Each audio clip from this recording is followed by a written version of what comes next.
Mind mapping. I'm mind mapping. Mind So what mapping, is it? yeah, it's a thing, it's been around. Well, Tony Buzan started this thing, it's well over 40 years ago. And it's just people think like that. We don't think. I mean, and I find it hard when we're talking. I'm trying to be logical and trying not to scoot all over the place. But when you have a list or you have a thing or the standards check form is something that you and I have been talking about a few minutes ago. But the standards check, it's all the 17 competencies are in a list and it's linear, and that's not how we work. It's not how we think, and it's not human. That's how humans have sort of made things a logical progression. The mind map is you dump things, but because you've written something, your mind is allowed to flit off and go somewhere else and write another thing, and then you can come back to that. You can do a whole mind map of that section. It gets bigger and bigger. All of my workshops are written using the format of mind mapping. Oh, wow. Every Okay. single one, yeah.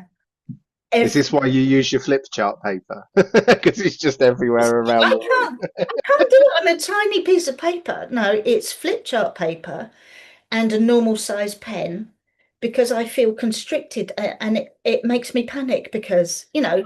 one of my workshops is 10 weeks long. That's a lot of brain to try and get down. This is what I mean. So getting information down, it means that I'm allowed to flit about and I can just, but I pack in the same way when I go on holiday. I think, oh, I need to put underwear. So I go off and I get some underwear. And while I'm there, I think, Hacking mind where map. is my swimming costume? Not that I'm going to wear it. I can't tell you how many times my swimming costumes have been packed for a holiday and just stayed in the suitcase. But do you see what I mean? And then I'll go off and I'll think, oh, well, where have I put that? But that's how I pack. It's how I think.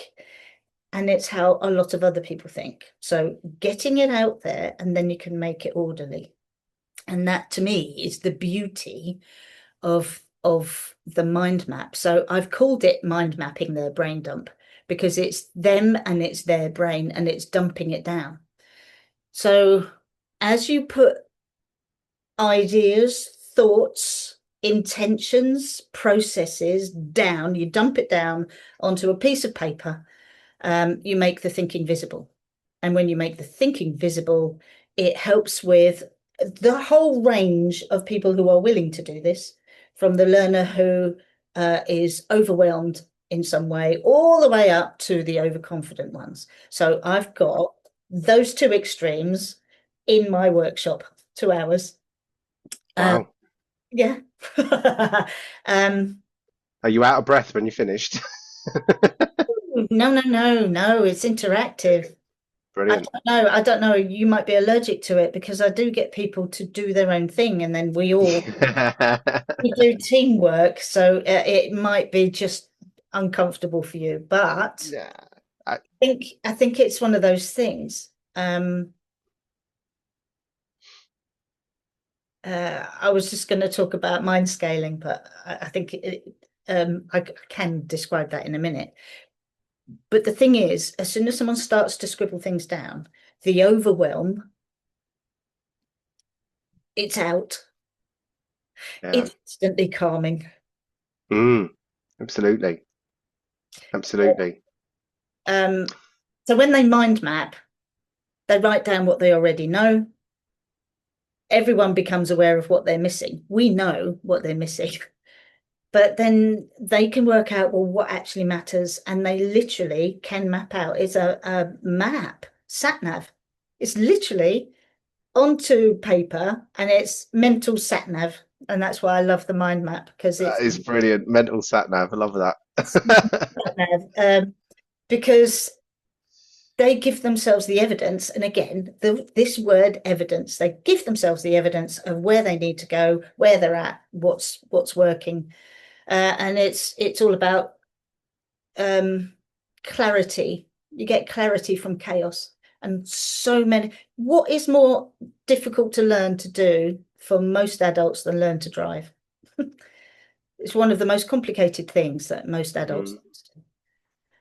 I think I think you just said something there, and I really like it. Is that we know what might be missing, what they need, but until they see evidence of what they need, it's just words, isn't it? Um, and I think you're right. Um, I did take a leaf out of your book. You said about writing down on chart paper. For me, it was this wall, and it was a whole pack of post-it notes Brilliant. because I couldn't put my slides in order. Yeah. So I ended up just re-sticking them on the wall in different locations to see if it made any sense, which I suppose is its own little mind map in its own way. Um, and this was off the back of something that you said to me that's how it worked. I'll be honest with you, I've never been a big mind map person, but I'm definitely interested. I like the way you've put that. It's kind of a sat nav, a brain sat nav, really. I think that's a brilliant way to put it. Brilliant way to think about it. Oh, it is. It's one of those things. It's as versatile as the people doing it. Right. Um, and when people go, "Oh, my learners won't do that," I have my own way of dealing with that, and I say, and it's something I try and remember to mention it in every workshop. I should put it on the slide, I suppose. The thing is, whenever you're trying something new with someone, if you just gain agreement with everything, if you just say, I've got an idea, if it doesn't work for you, I'll give you 5-10 minutes at the end of or next lesson. I'll replace the time. Then you get the buy-in because the pressure's off. Mm, Because it doesn't matter whether this thing works or not. Does that make sense? yeah. Then as soon as they relax, they're more likely to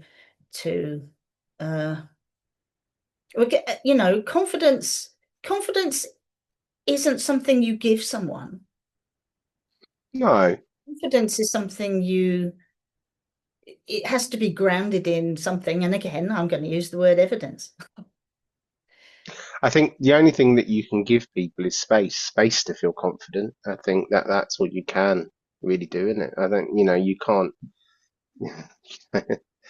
Place It's and like everything else. No one ever got more confident by being told to be more confident. And that just, that doesn't work, does it? no, I think it's self-awareness and practice will, and it's having the time and just having the time to reflect and sort of work on it. Anyway, thinking becomes clearer when it's visible. Would you agree? Yeah, absolutely. I think sometimes because otherwise it just becomes a sort of jumble, doesn't it? An inside jumble. Sometimes that jumble needs to be sort of cut. That's it. Um, unless you're capable of doing it internally, which some people are, this mental table that some people are capable of doing and just lay it. I can't do that. It needs to be Well, visual some rather people than can count mental. matchsticks on the floor, Steve. When Yeah, absolutely, absolutely. I think that's interesting. I'm always the mind palace people, the ones that can do, recall all of this stuff like that is absolutely amazing to watch. But yeah. Um, not us so playing, now, but sorry, go on. just finishing on from that. So it's the Carry on. so confident ones, but also there's a real brilliant use for the overconfident. I, Okay. I won't do that on my test, will I? I take Yeah. it. Got 6 months waiting list. I'm not waiting. My parents, they only had 10 lessons and then they learned to try. Rah, rah, rah. It's that sort of thing. So mind mapping is brilliant because it just fits anybody who's willing to do one. So there's a question there actually. Is it going to help for, that test readiness conversation? Does it help there? I put it it's very early on in my slides and Okay. Oh, it's don't give it away. it's But an alternative to a mock test. brilliant. Because it is such a difficult conversation, isn't it? It never gets any less difficult. I don't think No, managing those expectations, it's such a hard thing to do. And I don't think it any gets in ever. It's certainly never got any easier for me anyway. But that was one of the reasons. It was a very common purpose for me to ask if they would mind doing a mind map. So it is Right. something that is done. So as an alternative, because what does the average driving instructor, what is the motivation for doing a mock test? I'm not talking about the supportive ones who want to show what the environment's like, the not chatty thing, but why would a lot of driving instructors Well, offer? it is just about test readiness, isn't it? And it's almost like, I'll show you, you're not ready. yeah, yeah, yeah. You're not ready, and this is going to prove it. It's that kind of, yeah. Yeah. Um, So rather than having that confrontational kind of thing, you can. there's another way to do it. I really like that because it is that kind of mock, that kind of I want to put in for my test. You're not ready. Let's do a mock test. When they don't, it's kind of a, isn't it? It's just not a very nice feeling. So, but yeah, Not nice for either. no, no, no. It's just, But if you don't have a tool, another tool, that might be the only way that you can kind of get that message across, or the only way that that you're aware of that you can get that message across if you don't have something different to use in its place, which is gonna, it risks damaging any kind of rapport that you've built up during it.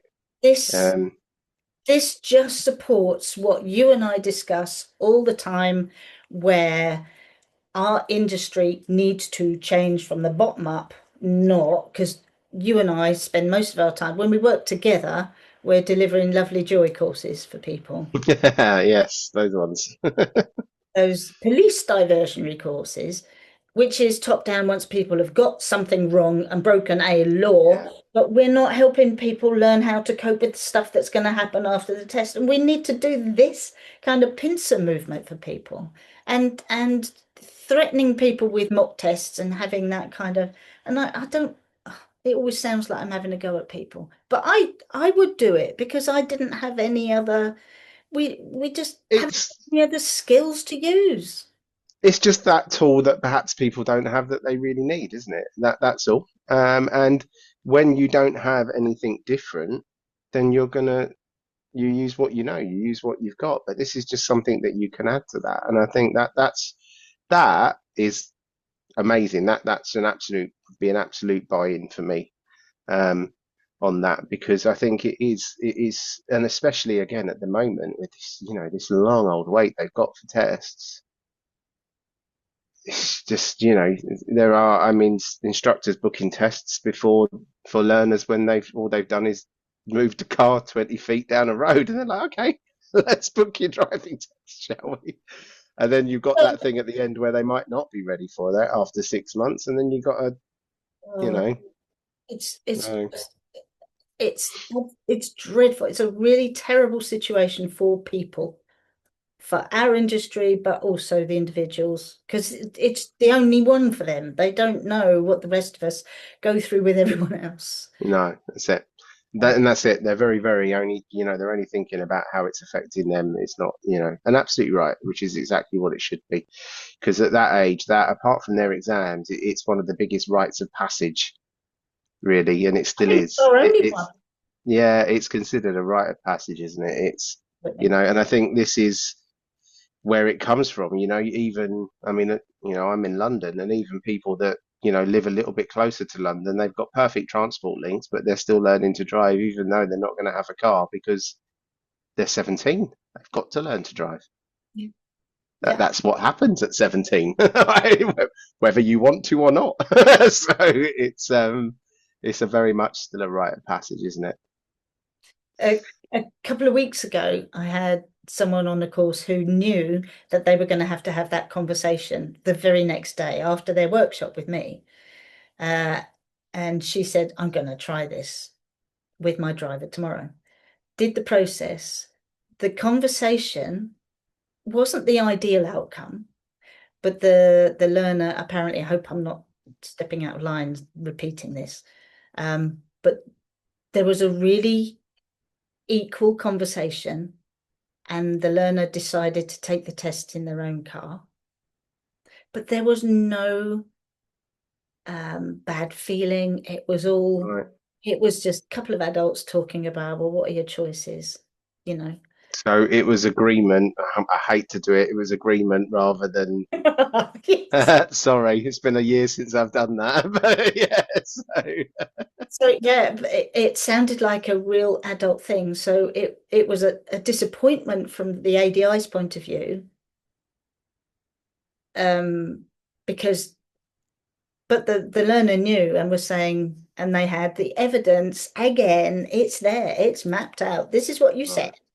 There's Yeah. another process to it, and then so what does that tell you? Yeah, but I still want to do it. But that's the joy of being youthful. Yes. I noticed that when I was on holiday for the first time in my life. Looked at a water slide and said, "That's too high. I'm not going on that." So yes, things definitely change. Whereas I 17, I would have gone down it head first. But so yeah, things definitely change, don't they? So tried to stand up absolutely. if you could. Yeah, yeah, yeah. Trying to surf down it. Yeah, Uh, absolutely. um, so the mind scaling. Yes, Mind, because yeah. this word is just two things jammed together for me. So tell me what you've done.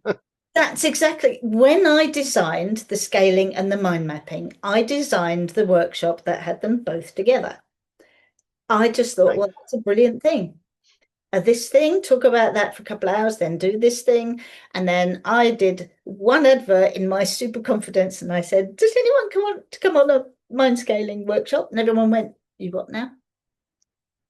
right, So, I mean, my half an advert didn't get any uptake.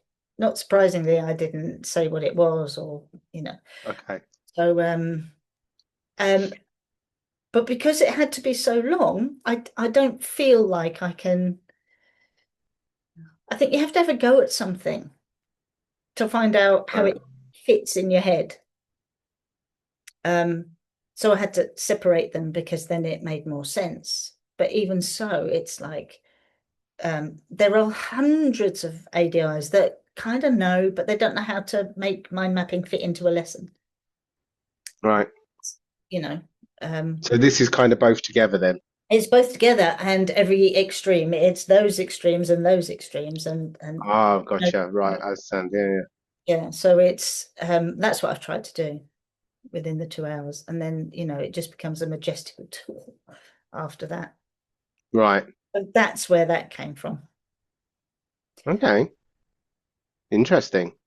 I did wonder because I'd seen the two words put together. Yeah, I keep Um, putting it out there. I think because I have so many, like you, I have so many ideas that I just want to do, and there's not enough time in the day to do what you have to do as well as what you want to do.